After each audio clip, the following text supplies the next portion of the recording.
respected teachers and other members in the group here. Good afternoon to all of you. I am Nancy, a BSc Medical final year student and NSS volunteer from Chaudhary Dhirpal Government PG College.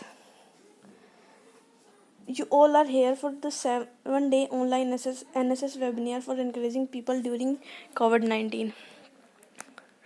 My topic is yoga asanas to boost immunity.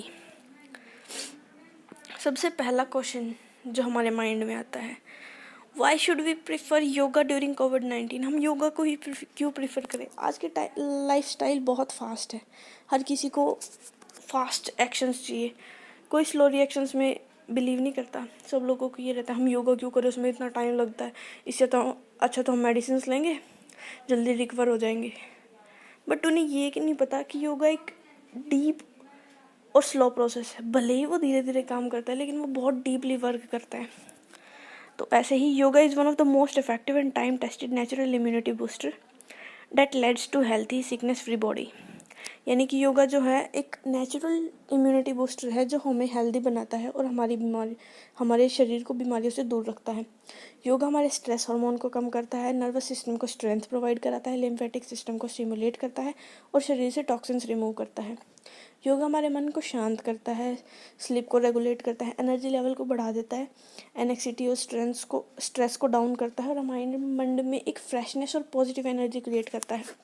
फिर उसके बाद दूसरा सवाल जो हमारे मन में आता है कि ऐसे कैसे कोरोना जैसे वायरस हमारे ह्यूमन बॉडी को इतनी जल्दी अटैक कर देते हैं.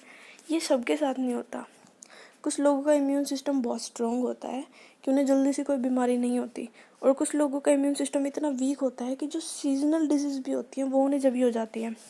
तो उसके क्या कारण है?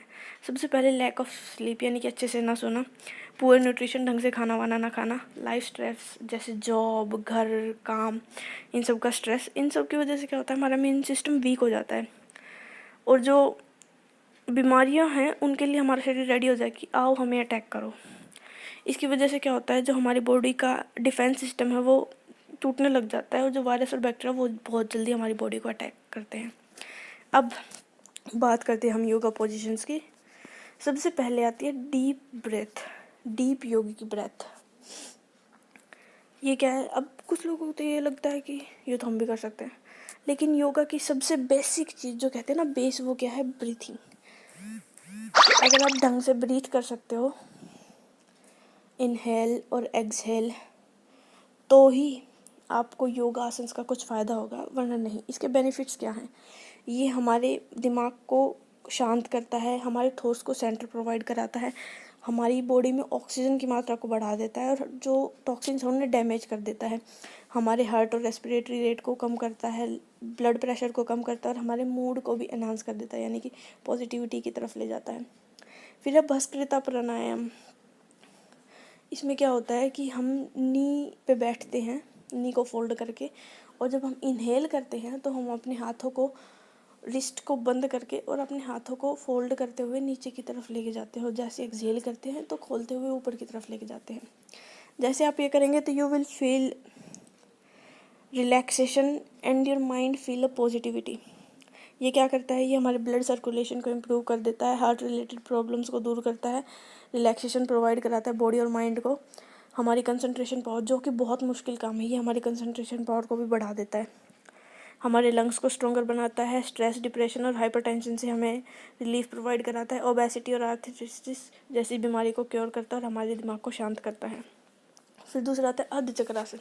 ये सभी संस्कृत वर्ड है, जैसे इसके नाम में है अर्ध, हाफ, चक्र यानी कि व्हील और आसन यानी कि पोज.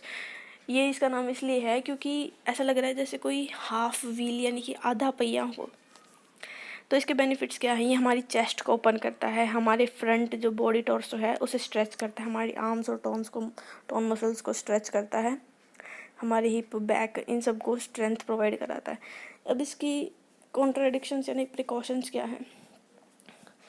तो जो आदमी सीरियस हिप और स्पाइनल प्रॉब्लम से ग्रस्त हो वो इसे ना करे, प्रेग्नेंट लेडीज़ भी इसे ना करें, जो हाई ब्लड प्रेशर के पेशेंट है वो भी इसे ना करें, और जिन्हें अल्सर्स और हार्निया जैसी बीमारियाँ वो भी इसे ना करें. फिर है हस्त पद्मासन. जैसे इसके नाम में हस्त यानी कि हाथ, पद यानी कि पैर और आसन यानी कि पोज यानी कि हाथ से पैरों को छूने का आसन. स्टैंडिंग फॉरवर्ड और हैंड टू नी और टॉय। इसके बेनिफिट्स क्या है, ये हमारे बैक मसल्स को स्ट्रेच करता है और हमारे नर्वस सिस्टम को इम्प्रूव करता है, हमारे ब्लड सप्लाई को इंक्रीज कर देता है और स्पाइन सपल को बनाता है। ये हमारे एब्डोमिनल ऑर्गन्स को टोन करता है। अब इसके कॉन्ट्रडिक्शंस क्या है कि जो प्रेग्नेंट लेडीज हो वो ये ना करे, जो लोग बैक इंजरी या इन्होंने अभी सर्जरी कराई है वो सब ये ना करे, जो सर्वाइकल के पेशेंट है वो सभी इसे बिल्कुल ट्राई ना करें। फिर हम मर्जरी आसन, जैसे इसके नाम में है कैट पोज, इसका ये नाम इसलिए है क्योंकि हम इसे देखने में ऐसा लगता है जैसे ये कैट खुद को स्ट्रेच कर रही है। इसके बेनिफिट्स क्या हैं, ये हमारे लंग्स और चेस्ट को ओपन करता है, लोअर बैक पेन से रिलीफ प्रोवाइड कराता है, डाइजेशन को स्टिमुलेट करता है और स्पाइन की फ्लेक्सिबिलिटी को बनाता है, ब्लड सर्कुलेशन को भी इम्प्रूव करता है। नेक्स्ट है त्रिकोण आसन यानी कि ट्रायंगल पोज, जैसे इसके नाम में ही है, इसमें ट्रायंगल शेप बनती है इसलिए इसे त्रिकोण आसन कहते हैं। अब इसके बेनिफिट्स क्या हैं, ये हमारे बैक पेन से रिलीफ प्रोवाइड कराता है, जो डाइजेस्टिव हेल्थ है उसे इम्प्रूव करता है, थाइज काल्स और बटक्स को स्ट्रेंथ प्रोवाइड कराता है, बैक चेस्ट और शोल्डर को स्ट्रेंथ प्रोवाइड कराता है, स्ट्रेस और एंग्जाइटी से रिलीफ प्रोवाइड कराता है और हमारी बॉडी में पॉजिटिविटी को एनहांस करता है। भुजंग आसन, कोबरा पोज, भुजंग यानी कि कोबरा, इसके क्या क्या बेनिफिट्स हैं, ये हमारी मसल्स जो हैं शोल्डर चेस्ट और एब्डोमिनल की उनको स्ट्रेच करता है, स्ट्रेस और एंग्जाइटी से रिलीफ प्रोवाइड कराता है, स्पाइन की फ्लेक्सिबिलिटी को इंक्रीज करता है और मेंस्ट्रुएशन रिलेटेड प्रॉब्लम्स को भी क्योर करने में हेल्प करता है, हमारे डाइजेशन को इम्प्रूव करता है और हमारी फोकस की जो पावर है उसे इंक्रीज करने में हेल्प करता है।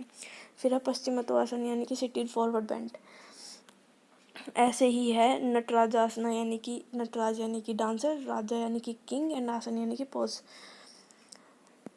फिर है अर्ध मत्स्य आसन या वक्रासन या हाफ स्पाइनल ट्विस्ट और स्पाइनल ट्विस्ट भी, शिशु आसन यानी कि चाइल्ड पोज। इसके क्या क्या बेनिफिट्स है, जैसे ये हमारी बॉडी और माइंड को रिलैक्स प्रोवाइड कराता है, हमें स्ट्रेस से रिलीफ प्रोवाइड कराता है, हमारे shoulder hip back and abdominal area को स्ट्रेच करता है, हमारे माइंड को शांत करता है।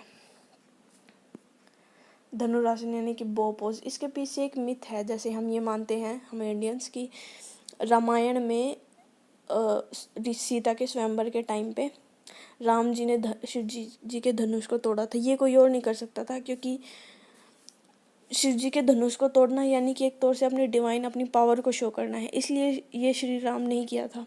और ऐसे ही महाभारत में कि जो बहुत अच्छे अच्छे महारथी थे वो बो यानी कि धनुष का प्रयोग करते थे, जैसे कर्ण। इसलिए हमारे इंडिया में ये मिथ है कि भाई धनुष यानी कि बो का होना एक तौर से डिटर्मिनेशन और कंसिस्टेंसी को शो करता है। फिर अधोमुख आसना यानी कि डाउनवर्ड डॉग पोज, जैसे इसमें दिखा है कि जैसे एक डॉग जो है नीचे की तरफ देख रहा है।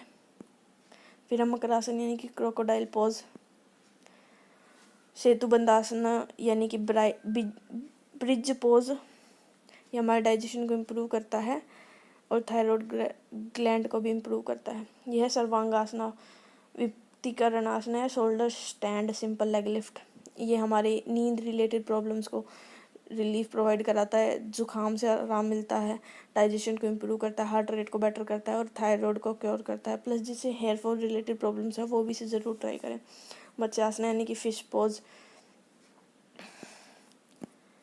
पवन मुक्ति आसना यानी कि विंड रिलीज पोज, जिसे स्टमक रिलेटेड प्रॉब्लम्स है वो इस आसन को ज़रूर करें। योग निंद्रा यानी कि रिलैक्सेशन, योग निंद्रा एंड मेडिटेशन, ये दो ऐसे आसन हैं जो एंड आसन माने जाते हैं क्योंकि ये माइंड को रिलैक्स प्रोवाइड कराते हैं। जैसे योग निंद्रा है, इसमें हमें ऐसा लगता है कि जैसे हम एक गहरी नींद में हैं, ये हमारे खुद के अंदर यानी कि सेल्फ को डेवलप करने के लिए है, हमारी मेमोरी को इंक्रीज़ करता है, हमारे फोकस की पावर और कंसंट्रेशन पावर को बढ़ाता है, मन में जो नेगेटिव थॉट्स हैं उन्हें बाहर निकालता है, हमारे मन को एक पॉजिटिव एटीट्यूड से फिल करता है और हमारे इम्यून सिस्टम को भी स्ट्रेंथ प्रोवाइड कराता है।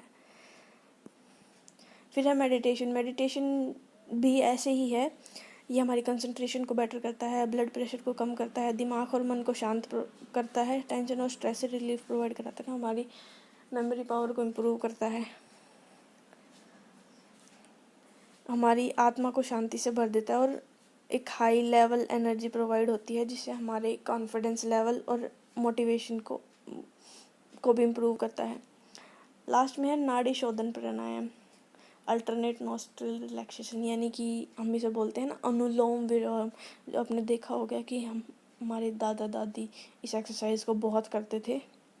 इसके क्या क्या फ़ायदे हैं कि हमारी बॉडी में ऑक्सीजन का जो लेवल है ब्लड में उसे बढ़ा देता है, टॉक्सिन्स को क्लीन कर देता है, स्ट्रेस और एंग्जाइटी से रिलीफ प्रोवाइड कराता है, और स्नीजिंग वीजिंग वगैरह इन फीवर इन सब में भी है क्योर कराता है। इसके अलावा जो ज़रूरी बातें हमें ध्यान रखनी है वो है 3 से 4 लीटर पानी ज़रूर पिए, 6 से 8 घंटे की नींद लेनी बहुत ज़रूरी है। ईट लाइट वेट अनप्रोसेस, यानी कि बॉयल या फिर बिना तेल वाला खाना या कम तेल वाला खाना, वेजिटेरियन फूड, एंड सही टाइम पे खाना है। बेसिक हाइजीन को फॉलो करना है और अपनी डेली लाइफस्टाइल में जो जिंजर टर्मरिक ब्लैक पेपर को ज़रूर ऐड करना है। So here I and and thank you so much for taking me your precious time.